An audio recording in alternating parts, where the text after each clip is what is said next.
everyone, welcome back to the WebToTech YouTube channel. Today, for this video of WebToTech, I will be showing you how to change Discord password. For that, open the Discord application first.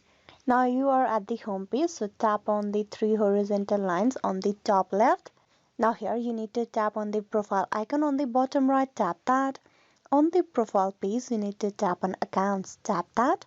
In accounts, you need to tap on the password, tap that. Here to update the password, you will need to provide your current existing password and then new password. Type in the current password, below retype the new password and then tap on change password.